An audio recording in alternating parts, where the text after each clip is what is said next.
Haji Nadduli agamba nti abantu kennyini nabo bateekeddwa okulwanyisa ababasindiikiriza ku ttaka ko n'okukozesa ababaka ba gavumenti mu zi disitulikiti nti kubanga okugoba abantu mu bibanja okukyasa ennyo mu zi disitulikiti ezikola Greater Luweero, omuli Luweero, Nakaseke ne Nakasongola bwe kutalwanyisibwe kujja kuleeta omujjuzo gw'abatalina mirimu mu bubuga n'ebyokwerinda bifaafaagane.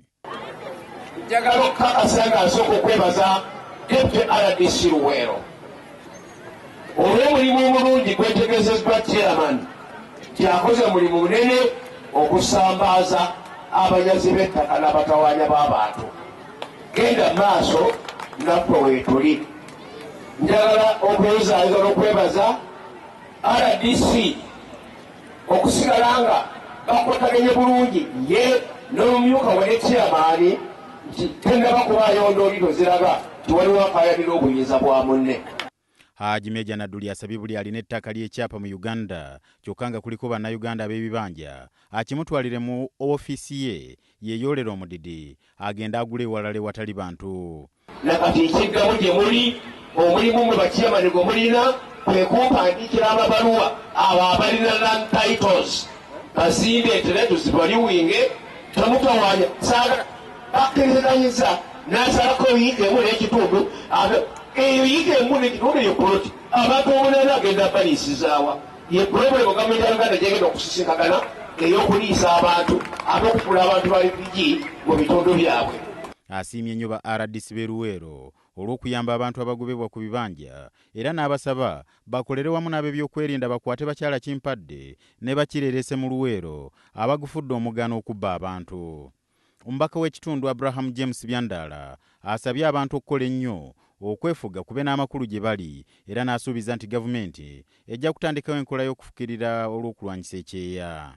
Kye tuyinza okukola kaakati gavumenti bw'eneefuna ssente tujja kulaba nti tukola ku kintu kya irrigation okuyamba abantu okubaleetera amazzi okufuuyirira ebirime byabwe n'ekyo tekijja kubeerawo nkya olw'okuba kyetaaga ssente nnyingi naye abantu bakubiriza okulaba nti abo abalinaanye ebisaalu abalinaanye entobazi ate abo balabe nti bateekawo amazzi basima ebidiba bavala eddaamu z'awantu balabe nti kiyambako wakiri tusobole okufukirira ekitono tuleme kulwa na njala. Ye omubaka omukyalo wa disitulikiti y'e Luweero Yinginiya Lilian Nakate akalaatidde abazadde okukuuma ennyo abaana baabwe naddala ab'obuwala mu luwummula oluwanvu olumalako omwaka olunaatera okutandika. Abaana baffe ab'obuwala babaddenga batuusibwako ebikola ebiri abasajja abalina emitima egiringa egy'ensolo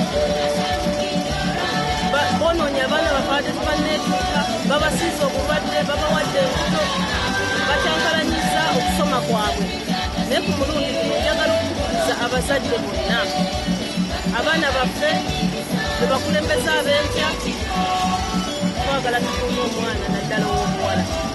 Omukolo guteekeddwa omubaka wa gavumenti mu disitulikiti y'e Luweero Alice Muwanguzi. N'olwekyo basaba bannaluweero mwenna ekyo ekiseera eky'okumalako omwaka kiba kyakwegendereza nnyo. Abakyala batera nnyo okubasala ensawo muzikwate bulungi muzinyweze kati ababbi kati batunuulidde ensawo ezo.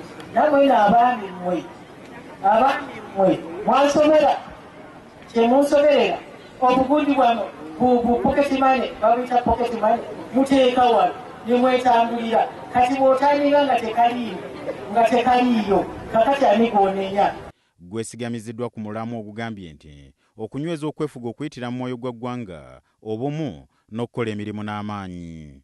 Ku lwa WBS TV nze Jim Kalisubula okuva wano ku kisaawe ky'e Kasaala mu Katikamu North Luweero District.